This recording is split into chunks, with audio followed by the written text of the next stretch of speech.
नमस्कार, मैं हूं नीरू। तो उत्तर प्रदेश में 2022 में होने वाले विधानसभा चुनाव के लिए एआईएमआईएम चीफ असदुद्दीन ओवैसी एक बार फिर से उत्तर प्रदेश के दौरे पर हैं। ओवैसी ने लखनऊ में सुहेल देव भारतीय समाज पार्टी के अध्यक्ष ओम प्रकाश राजभर के साथ प्रेस कॉन्फ्रेंस कर बीजेपी के खिलाफ जमकर भड़ास निकाली है।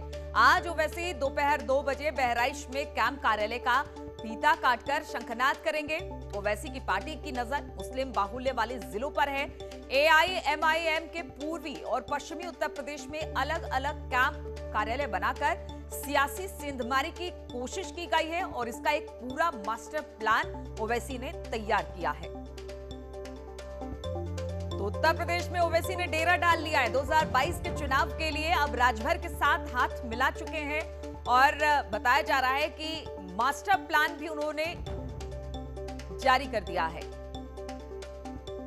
कि जो गंगा में लाशें बह रही हैं, जो 1 लाख उत्तर प्रदेश के गांव में जो लोग कोविड से कम 3 से 4 लाख लोग मरे हैं, उनके बारे में सोचिए ना, उनके नाम से कुछ करिए।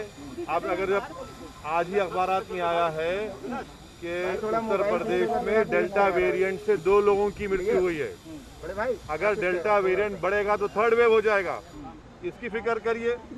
मोहन भगवत कहते हैं कि डीएनए सबका एक है। यार आप लोग बहुत दिग्विजय कहते हैं कि और डीएनए बोलते हैं। सपा के एक लीडर कहते हैं कि अगर जो मुसलमान वोट नहीं दिया उसका डीएनए नहीं है। तो ये हम कब तक अपने आप को इंडियन दिखाएंगे, मुसलमान दिखाएंगे? ये डीएनए चलेगा क्या भाई? जो इंसान है वो रहेगा।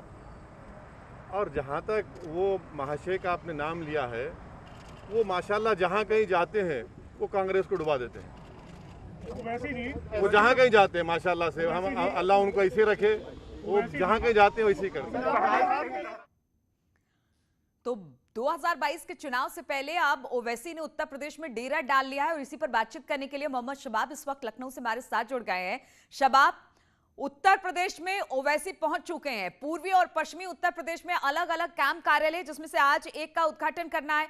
यानी बिल्कुल उन्होंने कमर कस ली है, जिस तरह से बाकी राज्यों में हमने देखा था। हालांकि बहुत ज्यादा उनको सफलता वहां नहीं लगी है, लेकिन इस बार तो उन्होंने दम भर दिया है कि उत्तर प्रदेश में योगी को मुख्यमंत्री नहीं बनने देंगे।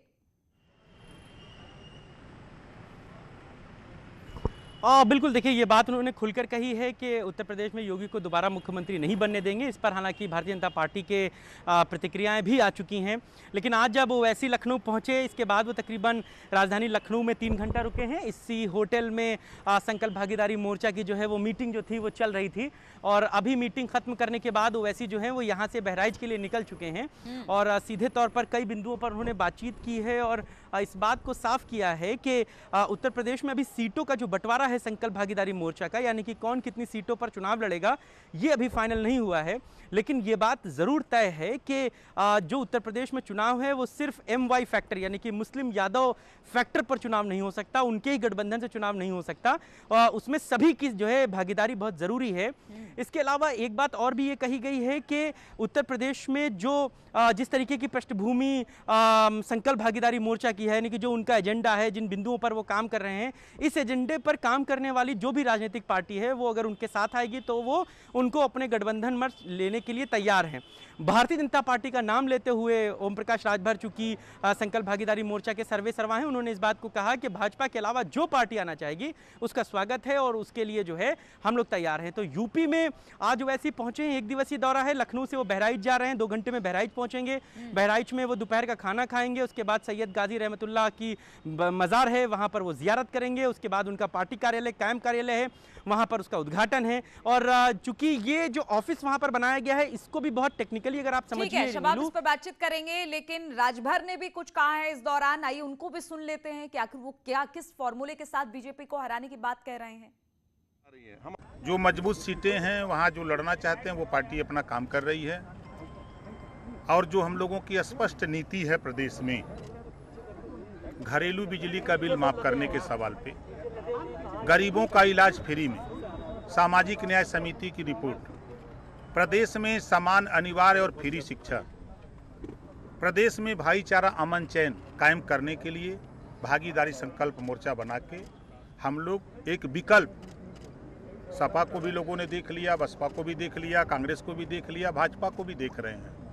जिस उम्मीद के साथ प्रदेश की जनता बीजेपी की सरकार बनाई, आज अरहर की दाल 60 रुपया से बढ़ करके 200 रुपया चली गई। आप सुन तो लीजिए हमारी बतिया, 200 रुपया, 60 रुपया से दाल, बात तो सुन लीजिए हमारी, दाल 60 रुपया से बढ़ के 200 चली गई। अरहर की दाल 50 रुपया से 150 चली गई। गैस सिलेंडर 400 से बढ़ के 900 चला गया। पेट्रोल 60 रुपया से बढ़कर के 100 रुपया पार कर गया। डीजल 55 से लेकर 90 चला गया। ये महंगाई की मार आम आदमी झेल रहा है, गरीब झेल रहा है, कमजोर झेल रहा है। इससे निजात दिलाने के लिए हम लोगों ने भागीदारी संकल्प मोर्चा बनाया है। जो आपके जेहन में दिमाग पलप रहा है, ये बातें जो लागू करना चाहे, हम लोगों का दरवाजा खुला है। हम लोगों के उद्देश्य जो हैं, हम लोगों की जो सोच है,